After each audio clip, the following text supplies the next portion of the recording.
here.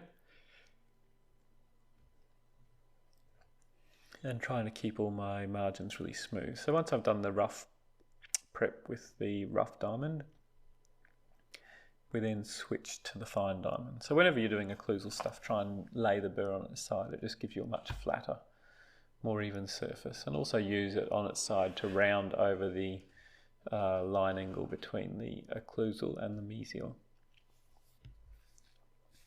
Then just smoothing it up. Now, lots of people say that making your prep smooth makes no significant difference. And it's probably true. There's probably nothing that we do in dentistry that makes a significant difference. It's lots of little insignificant things combined that make a significant difference.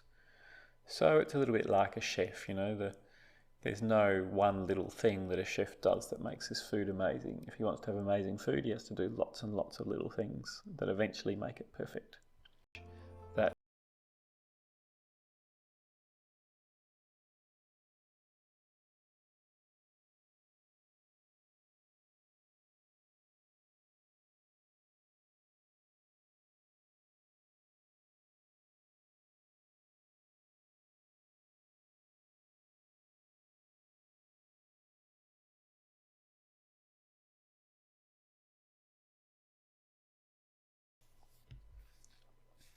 Then just smoothing it up. Now, lots of people say that making your prep smooth makes no significant difference.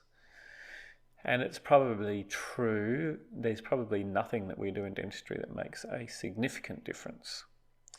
It's lots of little insignificant things combined that make a significant difference.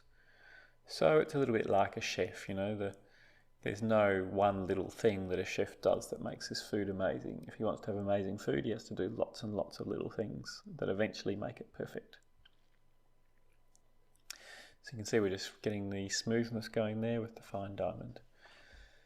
I think that smooth preps are better. It's easier to take the impression because the silicone flows better. If you're using a scanner for a CEREC, it's easier to get a nice digital impression on a smooth prep. It's easier to mill restorations for a smooth prep, and it's also easier to it's easier for the lab to make everything fit. It's also easier to make your temporaries when everything's smooth because it's less likely that your temporaries will stick to the prep and get stuck. They'll slip on and off more easily.